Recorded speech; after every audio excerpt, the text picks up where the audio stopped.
News Talk 640 AM and now at 103.5 HD2. Your information crossroads. WFNC. Well, Steely Dan. Come on and break it down one time. On the screen right now, if you're watching us on our Facebook page and also on my YouTube channel, is the face of well-known meteorologist Greg FISHEL. Greg, how are you today? I'm hanging in there. How about you? I don't have any choice, man. I figured this thing out here, so now you can be on the screen and I can be on the screen with you while your picture is up. And you know what, Kenny? Sir. I've got it set up so you can be on the screen with all three of us as well. So this is really evolving into something nice here. All right. Hey, Greg, you know what? I feel like it's the Brady Bunch. That's right.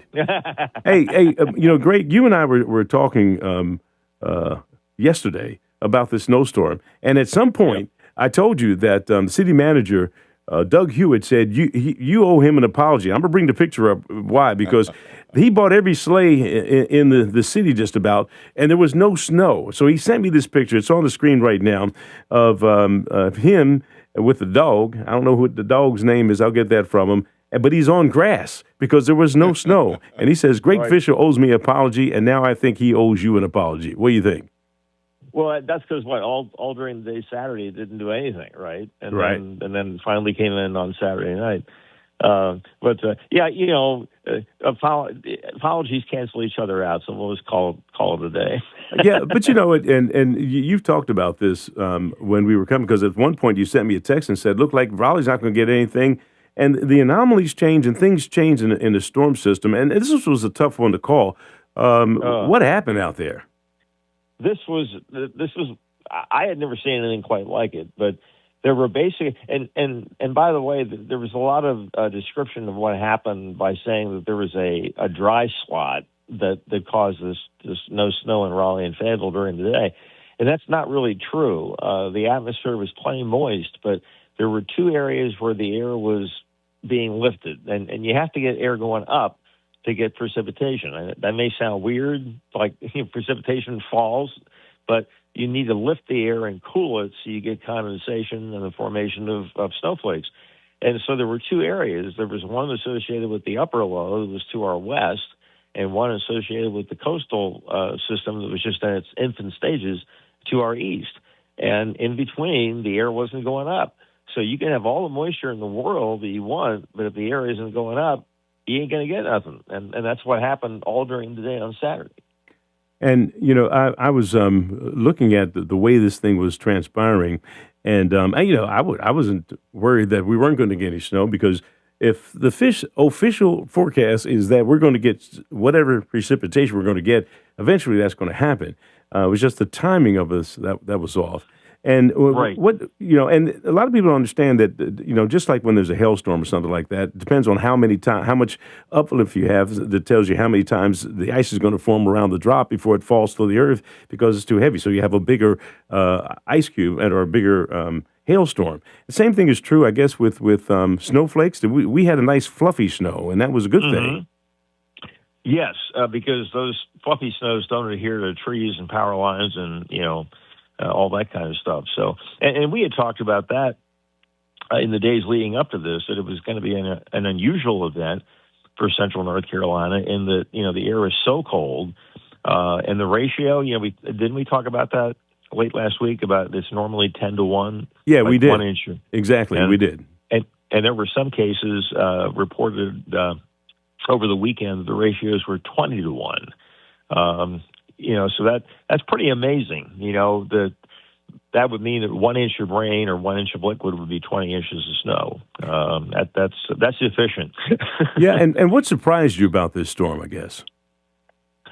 I would just say that I had never seen two separate areas of upward motion that just refused to merge. And I remember late last week thinking that, okay, there's this area that, nothing's going to be going on in the middle, but it's going to fill in. And I think I remember saying this several times, is that I thought that the best chance for heavy hitting was late Saturday afternoon and Saturday night. You did. And that ended up being the case. But I didn't expect absolutely nothing during the day on Saturday. That was a surprise to me. We were looking. I mean, and everybody was like, "Well, when is it going to hit?" Because there were all these predictions of 18 inches of snow, and when is that going to happen? But the timing on this thing was just unbelievable. It was. And did you hear about Ocean Isle? They ended up getting 16. Yeah, I did hear that. Yeah. And there was a place, I think it was Lexington in Davidson County, that picked up 16. Out there. So it's like they got hammered to the west and they got hammered to the east. Yeah. And it was fascinating to watch the radar Saturday evening because all of a sudden when that gap started to fill in, boy, it filled in a hurry. But the last county to really get that merger was the one I live in, and I'm a snow lover. So. Yeah. You're up there in Wake County. And again, I think officially we had about 3.5 inches here, but as I went outside into my area in Cumberland County and near Vander is where I live. You stick the snow, you stick the thing in the snow and see how far it comes up. And it looked like about 5 inches or so in some areas, but you can get some drifting as well that will make you think that you're having more snow than you have, and it's actually the wind just blew the 3.5 inches that you have up against your fence. I guess is the best way to point that out. Yeah, exactly.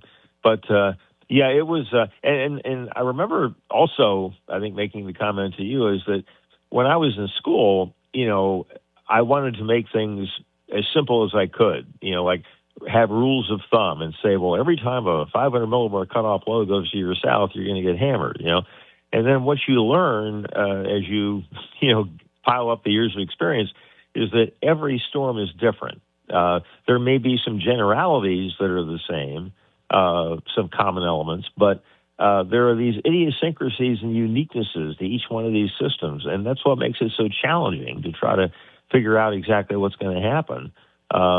And this one certainly had its uniquenesses and idiosyncrasies. There's no question about it. There's a old saying, and I'm sure you've heard this 1,000 times. Being a meteorologist is the only job that you can be wrong at 90% of the time and keep your job.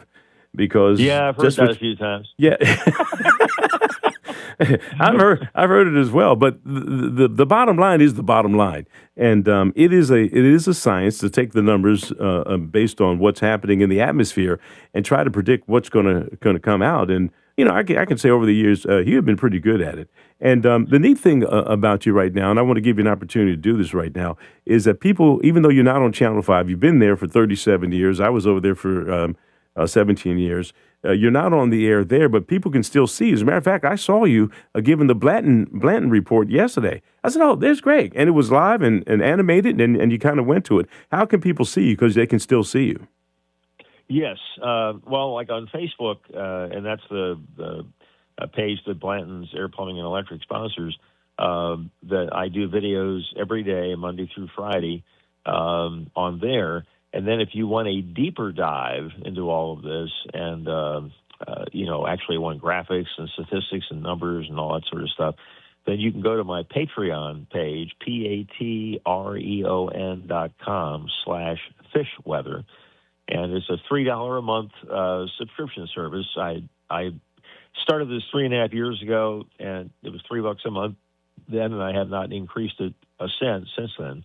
So it's not a budget buster, but it's just as easy to cancel as it is to sign up. So if you don't like it or you find you're not using it, you can get out of it. But I'd love to have you give it a try. And even when the weather's boring, we try to come up with some interesting things.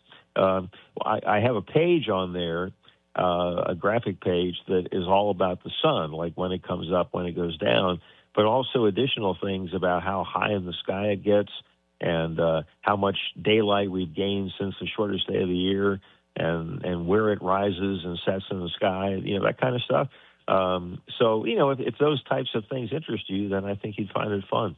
Well, we really appreciate you coming in, pinpointing what's happening here in Fayetteville, Cumberland County, giving us a sense of that. We're going to have you back on at about 8:35 because our audiences are going to change over. There's going to be some different folks here. We can talk about the cold temperatures that are going to be here and what that means to the forecast. And it's my understanding that the temperatures are going to be cold here for the next, I guess, several days or maybe even weeks into February, which gives us the potential, if we have some moisture coming here, to have either another ice or snow event. And we'll ask you about that and see what you think about that. Sure. And the one thing I did want to say just real quick, if we have time for just a second here. Yes, and let me tell you this: that would be our next guest that's coming on is Jeff Thompson from Bell Seed, and Kenny, that's who's ringing on the phone there. Jeff, if you're listening to us, we're going to call you. I didn't think I told him that. He just sent me a text that nobody's answering 6400. So. Jeff, just stand by. Once we get Greg off the line, we'll give you a call. And that's going to go true for Charles Evans, and also Phil Harris is going to be here. But go ahead with your story there, Greg. Okay. Well, what I wanted to just point out is that there were a few computer models during the day Saturday that completely gave up on this thing and just said, nothing's going to happen or dusting at worst. And the National Weather Service, I thought, did a phenomenal job in Raleigh, and I tried to do the same thing in the sense that, I always try to do the best job I can, but I was looking at processes, and sometimes the one parameter the computer models are worst at is predicting the amount of precipitation. So if you actually looked at the meteorology and what processes lead to the production of precipitation, those processes were still there. And all of a sudden, when it started snowing like a bandit in a lot of areas on Saturday night, all the people that gave up on it because the computer models gave up on it were sitting there going, oh, And so I just wanted to commend the Weather Service for, sticking with what they had basically the entire time. They made some tweaks here and there, but they never gave up on the idea that this was going to be, a substantial event, and they turned out to be right. And, well, this is one of the toughest, I think, parts of the country to predict weather because of the moisture that we get off the coast and the mountains and the lions and tigers and bears. Oh my! So we appreciate you, Greg. Look, we're going to come back to you. We'll give you a call back at about 8:35 or so. Get you back on here. We'll talk a little bit more about this storm and what's coming up and in the coming days as well. With the temperatures going to be as cold as they're going to be. All right. That sounds great, man. All right. Yeah, you're listening to Newstalk 640 WFNC. We've got Fayetteville's most dependable forecast right now with Matthew Huddleston. A very nice and sunny day, but also a cold day is in store, seeing highs just in the upper 30s. Mostly clear skies overnight, temperatures tomorrow morning back in the upper teens, and then increasing higher level clouds for the day on Tuesday, with highs finally back in the upper 40s. That's your Fayetteville forecast. I'm CBS 17 meteorologist Matthew Huddleston. All right, Matthew, thank you so much. Right now, we've got 18 degrees in Fayetteville, Bun Level, and also in Grays Creek. You're listening to Newstalk 640 with WFNC. Bringing you all the news and information that matters for